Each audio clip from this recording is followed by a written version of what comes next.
So there are still some people coming in. Okay. But I think we should start. Just one moment. Okay. Mm-hmm. Well, welcome everybody. My name is Lisa Shore, and I am Vice President of Secure Future Tech Solutions in Rhode Island. And I am thankful that you're all here today for this very timely and relevant webinar that we've called Don't Panic, 5 Tips to Enable Your Team to Work Remote. This is a result of all of the questions that we have been receiving to our companies. So a couple of housekeeping tips just to begin.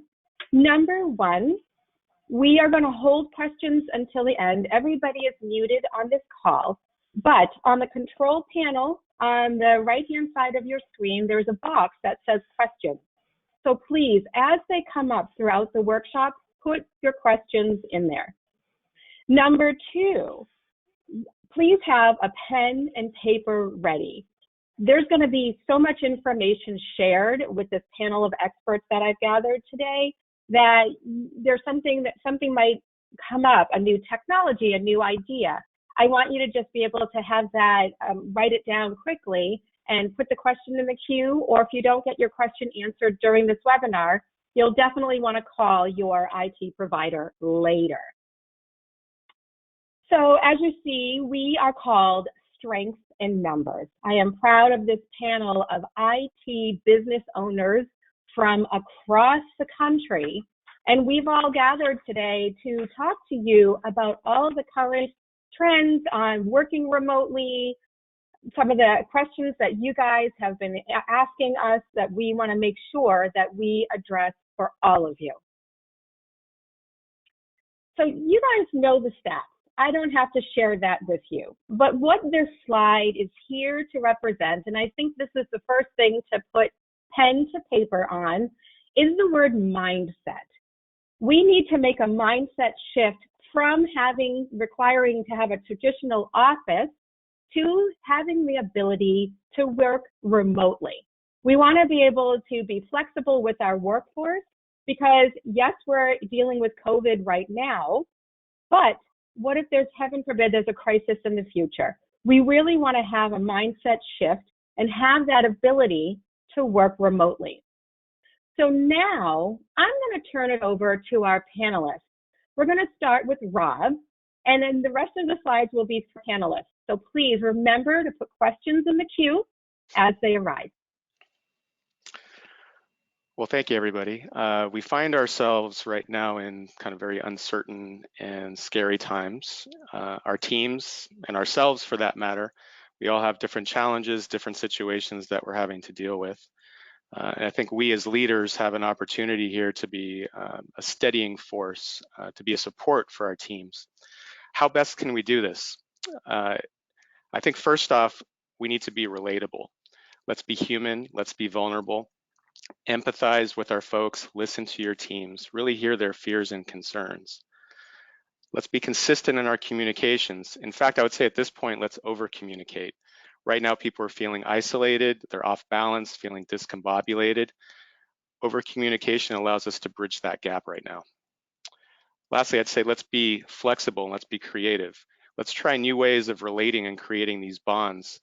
Examples, how about having a daily huddle meeting and creating a space in that meeting for folks to be able to share not only work stories of what's going on, but also their experiences adjusting to this kind of new, hopefully temporary reality.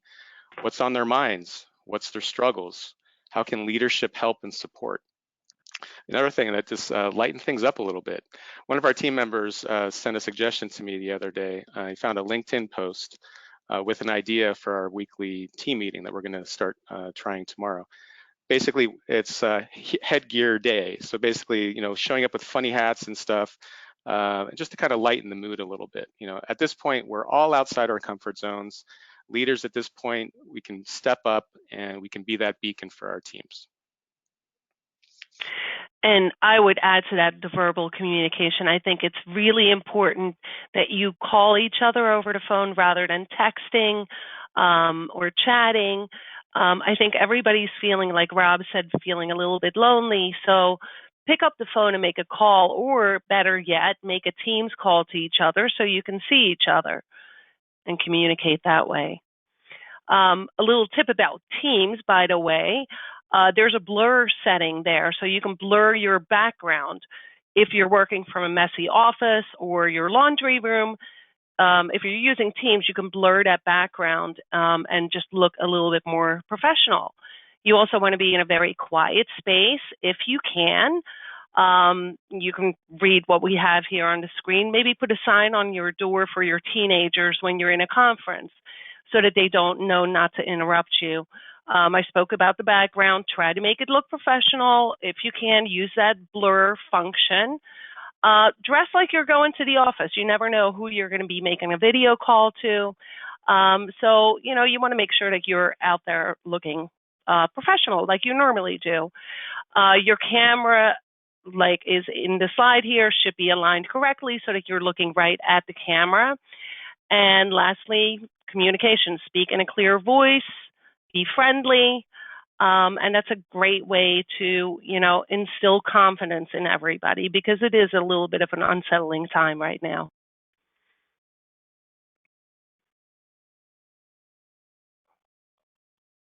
So there's also an opportunity now for us to talk about how do we stay connected, continuity, get the job done, get the work done. So there are some things you'll need to think about for the remote access. Who are the key team members that actually need remote access? And what kind of remote access do they need? What critical software do they need access to? Can that be run locally? Does it need to run on a server?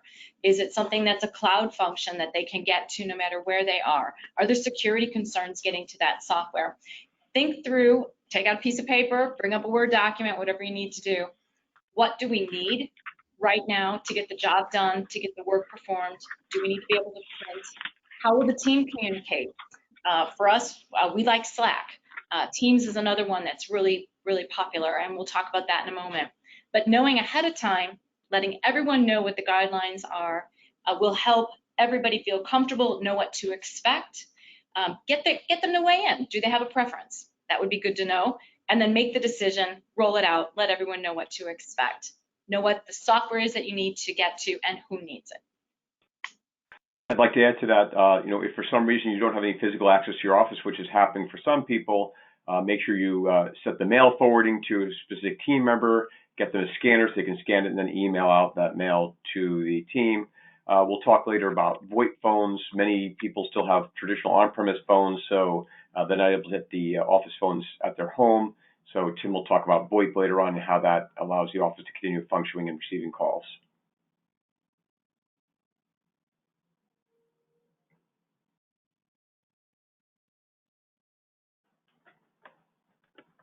So now is the time to leverage cloud technology. So the cloud is made for situations like we're all going through right now, because it is not based on your office. So not only does it enable remote workplaces, but it also enables collaboration.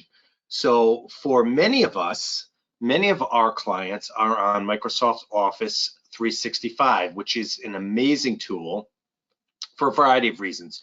One of them is you can get applications in the cloud. There are versions of Word, Excel, all the Office suite is available in the cloud if you don't have access to your office computer as well. And another amazing tool that has been completely underutilized until now is Microsoft Teams. Microsoft Teams, by the way, Microsoft is offering this for free to any business that wants it right now. So anyone, whether you're an Office 365 customer or not, can take advantage of Teams. But Teams is a collaboration tool which allows instant messaging. So in our office at Secure Future Tech, we use it to communicate with our engineers all day long so that we can help facilitate service calls to our clients. But also Teams has built-in video calling as well. So you can use it to host video calls with your clients. Over the last couple of weeks, I've been meeting virtually with my clients via Teams. You can also use it to have daily huddles. As Rob mentioned earlier, daily huddles are great. So every morning we've been meeting with our entire team over Teams and over video as well. Microsoft also offers OneDrive, which is a great tool for sharing documents as well. If you're not a Microsoft customer, Kathy will talk about some other options, but one quick thing I wanted to mention as well, if you're not using OneDrive, you may be a Dropbox for business customer, and Dropbox is also an amazing collaboration and file sharing tool. There's a free version of that as well, but the free versions don't really have the built-in security like the business version does. So the business version has a lot of built-in security that enables collaboration.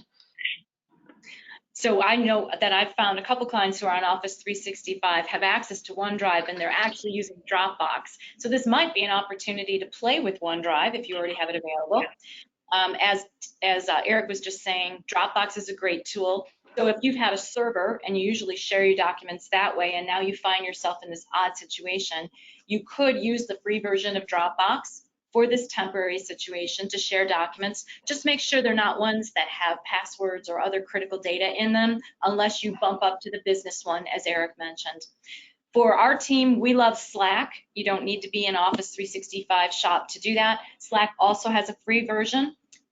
And Slack is kind of cool because it lets you add attachments to it, as well as you can do small groups for messaging back and forth. You can have a couple different channels. For us, our programmers have a channel, our technicians have a channel, so you don't have to look at every message that comes through. So Slack is another one you could play with, and it's nice for quick casual conversation and helping feel connected or sending a fun picture. We've sent some fun pictures. A puppy dog, you know, just anything to get someone to smile a little bit, because as everyone has said, this is odd.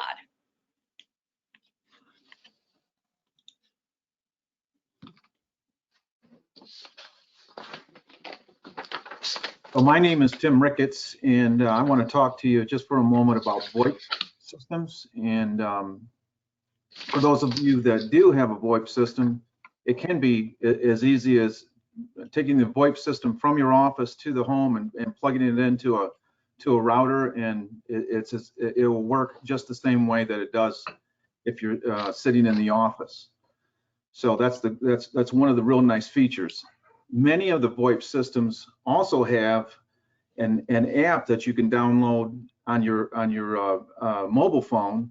So you want to look into that, and if they do have that, you're going to need to know your credentials. So ahead of time, you want to make sure that if there's any special credentials, if there's any admin type of responsibilities that someone may need to handle, then you want to do that all ahead of time. So when they do need that phone, you'll be prepared to use it.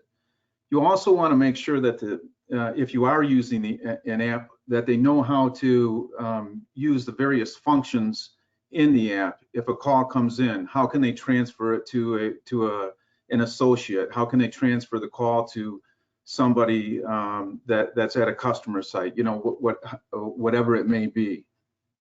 How can they park? Do they know how to park the call? So it's good to you want to make sure that they have a little training and that they will know how to use it. Make sure that folks have personal phone numbers to contact the other team members should they need to get a hold of them. Make sure that they know they have a list of extensions so they can get to those folks who they need to get to. Some of the applications have what we refer to as soft phones, which is an application that can run right on the PC, the computer itself. And so again, the same thing as what I talked about with the app earlier. You want to make sure that you get it downloaded and it's working, and that they understand how to use that application. Then another kind of byproduct of that is that you want to think about your bandwidth. So and what I mean by that is, you know, with everybody working at home, the kids at home, you know, you may be using you may have more internet usage than you normally have. So if you have an important meeting, a webinar, something like that, then you want to make sure that everybody else knows about that. So, you know, if the kids are gaming or they're doing homework or some task like that, if they can put that off while you're having a really important meeting, then you'll want to make sure that everybody in the household is aware of that.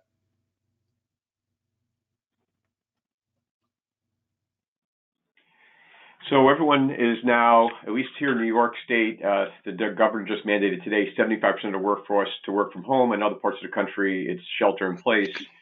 So a lot of clients are asking for remote access. There are many different ways to remote access, and I'm going to talk about what's called virtual private network. We're also doing remote desktop gateways for people to provide secure access from people's homes to their office computers. For small offices, that involves leaving the office computer on, their desktop on, so that they can access it remotely. If it's turned off, they can't access that. Larger organizations might have actual what's called remote terminal servers or Citrix servers, but for the majority of small businesses, they're going to access their own PCs with a password and also possibly multi-factor authentication. In addition to that, you have concerns of setting up remote printing, which can sometimes be a little finicky, but that's usually doable as well. You have a couple concerns is making sure that your office has enough bandwidth. Some of the providers, I just heard yesterday, Comcast, which is not in New York State, is allowing for upgrading to the most speed they have available for the next 90 days for free. So check and make sure you can get upgraded for your needs to make sure your office is taken care of. A secondary issue that's going to arise is that some people don't realize that they only have one internet provider, so it's a good opportunity to add a second internet provider when it's not now or when this stuff settles down to make sure that you have a little redundancy. So if one provider goes out, the other end kicks in.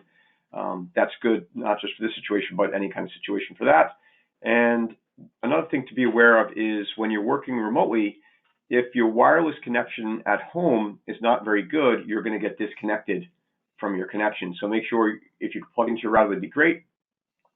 Or you want to beef up your wireless by adding mesh, Google Mesh type wireless security to your house to enable faster and better access to your computers. Yeah, just one note about VPN. So VPN is a way that many, as Michael mentioned, folks are connecting to the office remotely. If you're going to be I wouldn't recommend setting up a VPN connection from an unmanaged home machine. That's going to be a potential security risk for you. Instead, you might look at some other remote access solutions. You can look at things like LogMeIn or GoToMyPC. That allows a home machine to securely access a work office machine. And you're basically just remote controlling that machine as if you're in the office sitting in front of it. So you can do all the functions you would as if you're in the office because you're basically controlling your office machine. Other solutions include things like My Work Drive. This allows very seamless access to file shares that can be done over a web browser, mobile client, as well as a map drive. It's basically just gives you the same experience as if you're navigating to your public or private or public shares in the Office file server. So lots of options there, easy to set up, and usually small monthly fees for most of those. I just want to remind everybody to please put questions in the queue on the right-hand panel in the questions box. If they're coming up, I know that my panel of experts have put together, shared a lot of information thus far. We're almost done with the slides and we'll be getting to Q&A in just a few minutes. I'd just like to, Lisa, just piggyback on what Rob and Michael were just saying. Some of our clients also have managed services with us, as with other panel members here, and there are some take control type of options that are an alternative if you don't happen to have My Work Drive right now, but you should look into it for the next time something like this happens, or perhaps you don't know LogMeIn. There are some other options available too, which you can scale up and down. You might need a lot right now, and a couple months from now, you might not need them anymore. So definitely give your provider, whoever the panelist is for you, a call, because there are a couple different options. So I'm really sad to say that hackers have not been taking any time off, and they are taking advantage of this situation right now. It's hard to believe, but it's true. There's a lot of fake and bogus stuff that's going out there right now. And so what I want all of you to be aware of is it is really important to make sure that your home computer is safe and secure. So many of us are forced into a situation where we have to rely on our home computer if we don't have a work issued computer that has all the security and protections that we can provide to our clients. So if you are using a home computer, you have to make sure that it has the latest up-to-date software for your operating system. Hopefully all of you are using Windows 10. If you're still using Windows 7 machines, that's an issue, because Microsoft isn't supporting Windows 7 anymore. So reach out to your IT provider or partner to help you with that. Up-to-date antivirus, that's really critical as well. If you do not have up-to-date antivirus on your home computers, we can make your home computers secure. Each and every one of us here can log into your systems at home. We can deploy our security stacks to enable you to have a safe and secure environment. So please, before you possibly introduce ransomware or malware into your work environment when you're working remotely, check with your IT partner.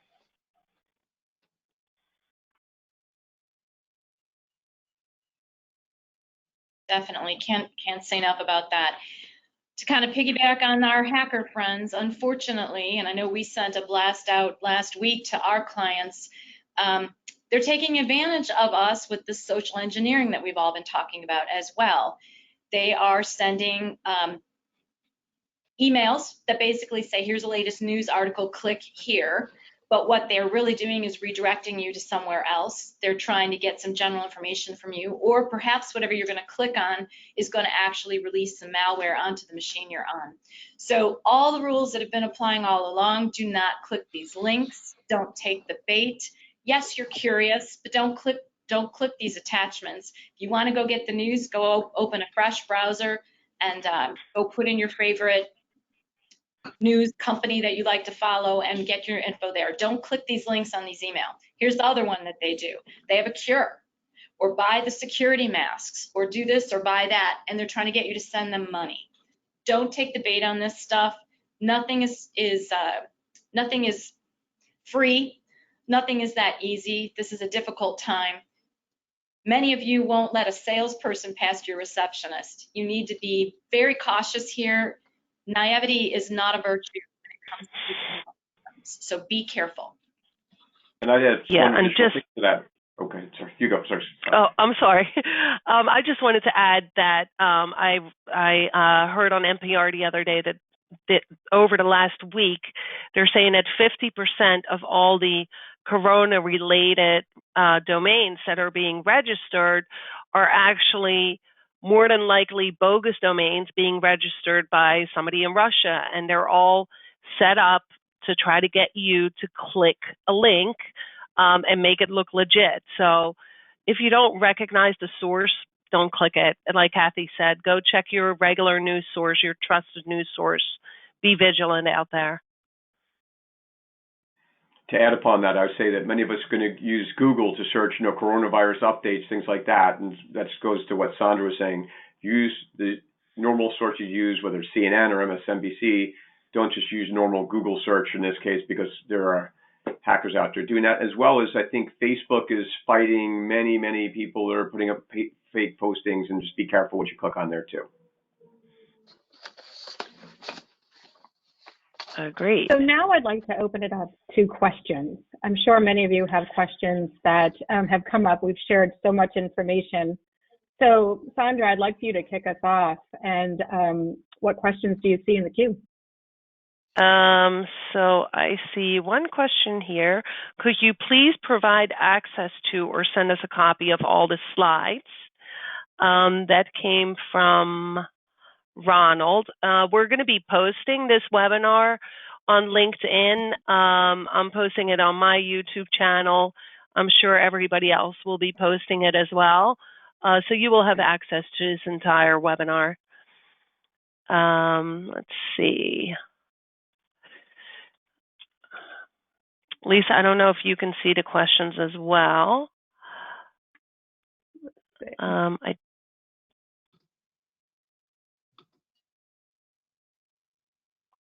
Okay, let's see. Where can I set up the audio? Oh, a couple of people couldn't hear. Let's see. Yeah, I took I hope they seem to be Claudia, fine. you were able to. So, here's one. See. How does a firm monitor productivity of staff working remotely? This is a great question. Who would like to answer that? Rob, I see you nodding. It was funny because we actually Yeah, we were actually talking about this during one of our meetings this morning. There's various, there's a software called, I think it's called ActiveTrack. There's another one called Spectre 360 that effectively allows you to put kind of some software on folks' machines, and it kind of takes screenshots and that's a periodic interval.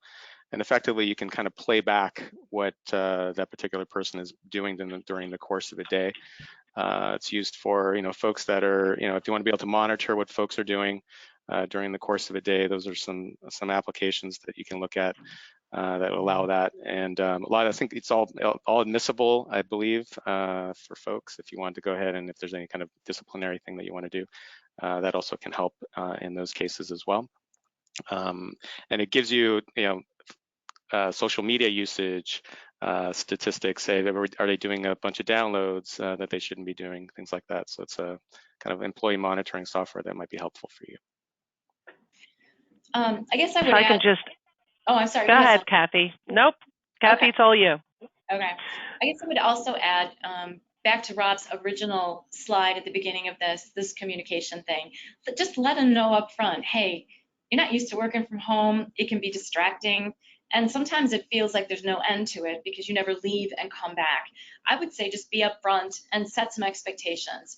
I know this is hard. You might not be as efficient as usual, but I'd like you to dress for work. I'd like a solid chunk in the morning. Take your hour break. I'd like you to check in with me midday. I'd like you to check in with me mid-morning, mid-afternoon. Let me know how things are going.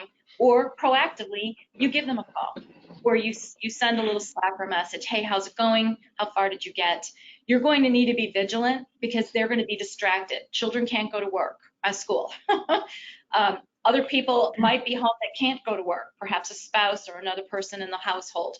It'll be tempting to just take the dog out for a walk or whatever. So you're just say it up front, be vigilant, check in with them regularly, ask them to just rise to the occasion, ask them what they need. Do you need a headset? Let me get one ordered for you. Something they could put over their ears or maybe a Bluetooth so that they can stay connected here. And then I would encourage meetings to be on camera. We do all our meetings on camera. It's just easier to have that dynamic, that visual, than just a phone where I could be doing anything and half listening. Put them on camera, get it eye to eye. Yeah, just to kind of add to that, we've been doing that for a long time with our own internal meetings, and it gives you an opportunity to see people's faces, and you can see, like, especially if you're making some particular announcement of some form, and folks are kind of tuning out, not paying attention, you see some facial expressions, body language, gives you a great opportunity to be able to check in with those folks. If it's all on audio, you're going to miss all of that stuff. So it's been really helpful for us internally to get an understanding of where people are and really kind of gauge people's body language and reactions to things. I just posted a sample telecommuting policy in the chat that everybody should be able to click on, and it might be helpful to put something like that in place while everyone is working remotely. I have another question here. If we want someone to work from home but do not know if they have good antivirus, does using LogMeIn connection circumvent this concern? Who would like to take that question? Yeah, I can take that.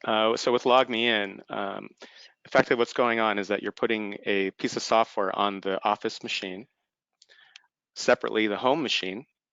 Whatever the state of that machine is, it really doesn't matter too much.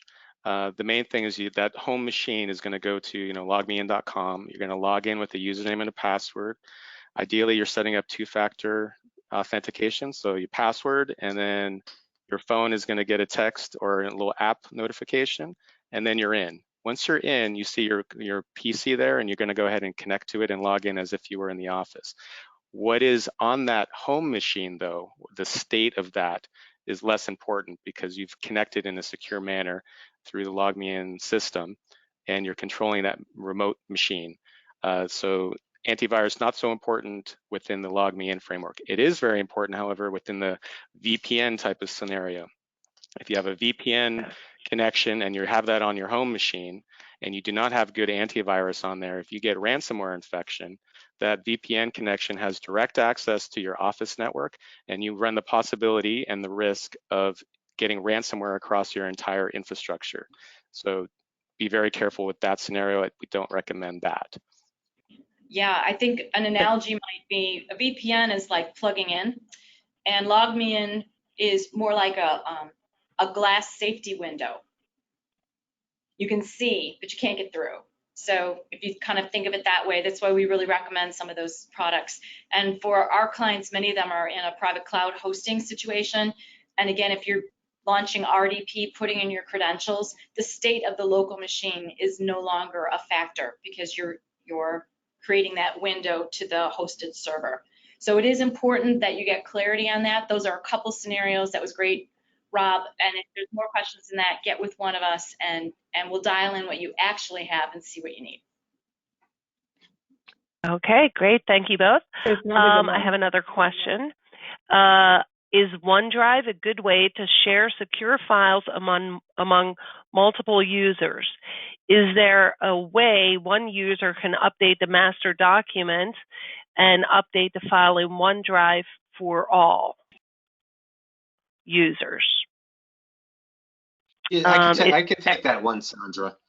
Yeah, so Great. OneDrive is a great file sharing tool, and it is a secure way of sharing documents amongst a team. As far as, let's say, if you have a common Word or Excel document as well that you're working on, if you have that saved in OneDrive, you can all make edits to it, and everyone will get the update to it. So it's a really great tool. You just have to turn that on, and there's in your Word and Excel there is a button to slide and turn that on. So it is definitely an easy way to share files and to work on a common document. Okay, thank you. I have a question here from Wendy. I think this is probably for you, Michael. Has there been any discussion in New York State regarding virtual signing and notarizing? I haven't seen any discussion if it is accepted. We were just talking to a client this morning about DocuSign. There are a number of services out there. Adobe has signing services. As long as the courts accept it, then you can certainly use that. The client I was talking to this morning, they want to use it to sign up new clients, so it accepts electronic signatures via a computer or even via text, and so that it's accepted to be able to sign up new clients that way. So DocuSign, Adobe has a digital signature system as well, and there's a few others out there. Great, Maybe you should tell the NFL. They were saying they couldn't get their contracts signed. The next question I have here is, I wonder if the staff desktops, I'm assuming these are at home, have Symantec or malware. Is that enough security? I can take this if nobody wants to answer this one, but I think it is. I think it's fine if they're running Symantec. Running the malware is great too, as long as they're up to date and running, an up-to-date copy of antivirus software. Yeah, and Sandra, that what reminds me of that is, if for those clients who are using TeamViewer or any antivirus, can't tell you how many times we get on a machine and these are old versions, and those old versions have been compromised, so they're not up to date with the latest patches, they're not on the latest version. So if antivirus, absolutely, latest software and the latest DAT files. If you've got TeamViewer or something like that installed, make sure it's not an old version, make sure it's up to date so it's secure. Yeah, okay, great. Another question here. As a user of LogMeIn for several years, it may be best to mention using the same sized monitor, which allows for a comparable resolution. It's a good point. Anyone want to comment on that? Yeah, so it also will work in a multi-monitor type of environment. So if you have multiple screens, you can select, there's a little drop down, you can select whatever monitor you want to control. So that takes a little bit of an adjustment for some folks, but yeah, that's also doable as well. Okay, checking to see if there are any other questions. If having meetings on camera, but some employees are working from a PC without a camera, can they connect to the meeting using their smartphone? And I believe the answer is absolutely yes. That's definitely yes. I think that's possible. Yes. I know, but great. webcams are very inexpensive. They can easily go on like Amazon and pick up a Logitech webcam for under $100, and to be functional. Definitely, and I've been telling our clients, if there is any equipment that you need, we would be happy to drop ship that to an employee's home. So if you're stuck and you need some equipment, let any of us know. Let your provider know. Here's a question. I'm sorry, go ahead. I know GoToMeeting will let you use the cameras on the cell phone. So GoToMeeting has an app. Many of these have an app, and even if they don't have a camera on there, see if you can get the app on the phone and you can get the video that way. And if that's not horribly convenient, get like a little stand or something to put the phone on, and then they can still work on their computer, but get the visual going for sure. Yeah, it's a great idea. A question here, can you give an example of a VPN on a VPN network? I know we're using SonicWall for our VPN networks. What's everybody else using? We use WatchGuard. Okay, great. Good product. Yeah, we use a lot of SonicWall. There's some Cisco. Fortinet also has a reliable VPN type setup. Okay, great. I'm sorry. I just mentioned we use WatchGuard as well. WatchGuard, yeah. Okay, yeah. The whole idea of the VPN, the whole idea is you have a configured connection, some safety between one entity and another. It's setting up a tunnel, essentially, which is why it's really important that the computers on both ends are safe, because you created a tunnel for them to get to each other. And we're doing that by configuring and making rules that it'll get past the firewall. So that's why both machines need to be safe.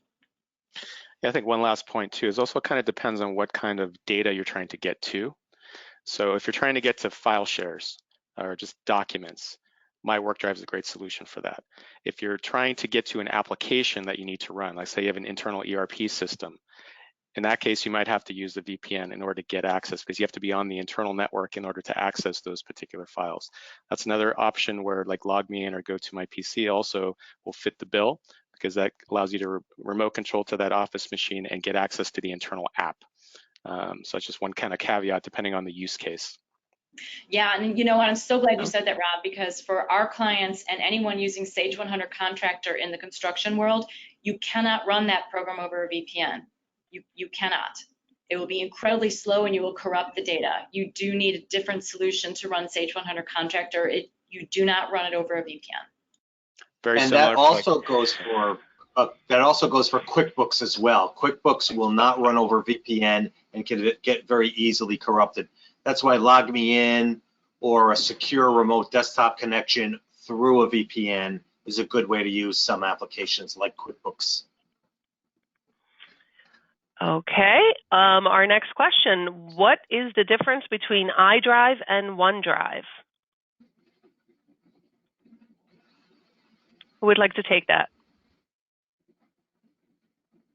I can take that one. It's Eric. Right, I can take that one. Hi, Eric. So iDrive is a third-party file sharing service that's cloud-based.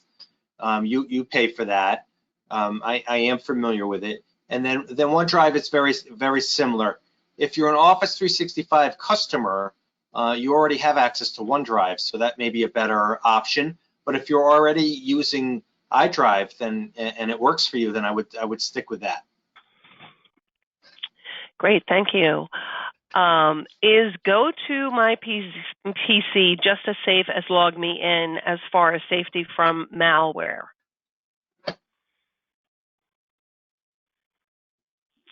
Anyone like to answer that one? Yeah, I think they're effectively kind of equivalent products. In my experience, LogMeIn is a little bit easier to use, but I think either one is going to work and suffice for most situations.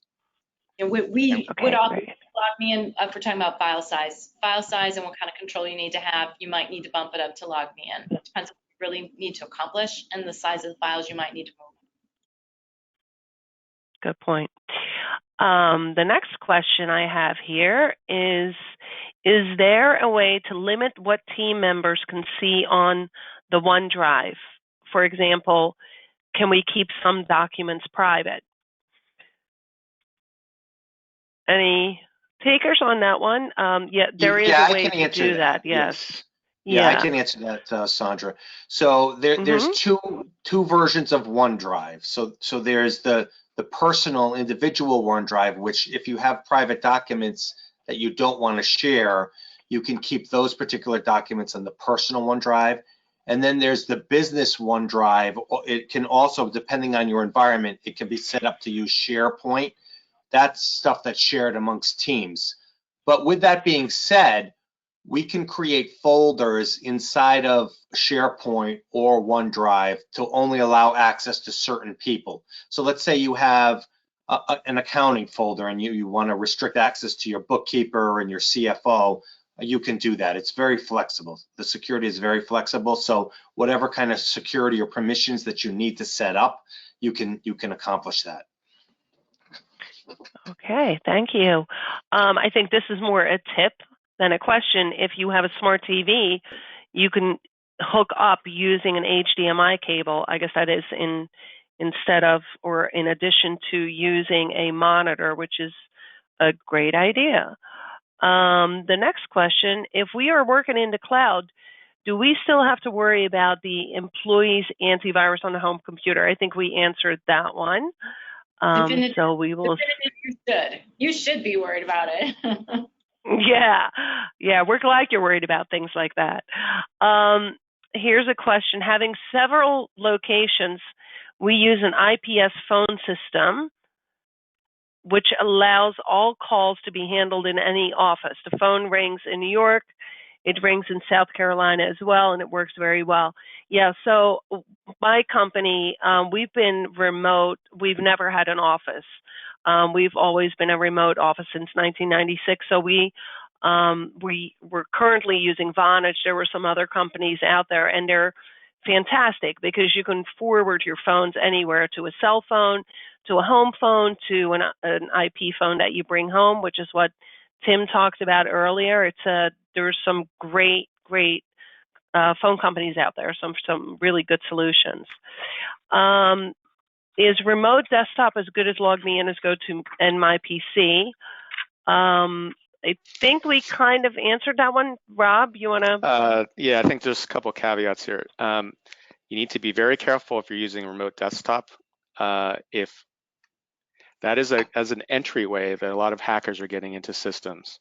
So they're they're doing these scans and finding out networks that have these open remote desktop ports open, and then they're actively attacking those. So if you're going to use that, make sure that you're doing two-factor authentication as a requirement. If you're not doing that, you're in danger and you're risking your business. Do not do remote desktop without two-factor authentication. So just great tip. In case any of my clients aren't here, don't absolutely hear what Rob said, but let me just speak to a couple of things. So a lot of our clients use remote desktop, and not all of them are using two-factor. There are other things that we have in place, such as extensions on the address to get to it, which is a port extension. Those are harder to get past. Things like CyberArms, where you are locked out if someone tries more than 1, 2, or 3 times with their login password. So there are some other things that are in place on some of the hosted networks that use RDC or RDP. And two-factor authentication is where everything is going. So if you don't like it, start getting used to the idea, because you're going to get it on just about everything. You're doing it with your bank right now anyway. And in the coming months, everybody you're seeing on this panel is going to be rolling this out across all of their client base. It is simply a must now. It is the main. Yeah, it's the new mainstream. It's the new mainstream. It is. If you're not doing it, do it as soon as you can. It's going to protect your business and your data. Yes. Yeah, we set up two-factor authentications for all our clients who are using LogMeIn or TeamViewer. Is it safe to use time slips over VPN? Kathy, you can probably answer this one. Time slips, I don't know what time slips are. It's a legal billing system, yeah. So it's a legal billing system. Yeah. So like they said before, any software over a direct VPN would be too slow. So something like QuickBooks, TimeSlips, any sort of database type system will not work directly over VPN if you're using a VPN with your firewall client with remote desktop or log me in or go to my PC. That works just fine, but you cannot use it natively. It's just too slow and will possibly corrupt the system. But speaking Okay. to why Sandra called my name, so if it's something like it's a time app to collect time for our construction clients, just do what you've always been doing. Those apps are great. They'll do the job, and you don't. There's no risk here. You just do what you've always been doing on your cell phone. Okay. So Looks that's like the last question.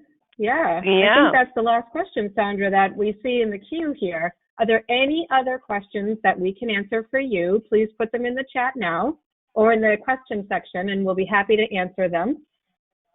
I'll give you a couple of seconds to put any other questions there.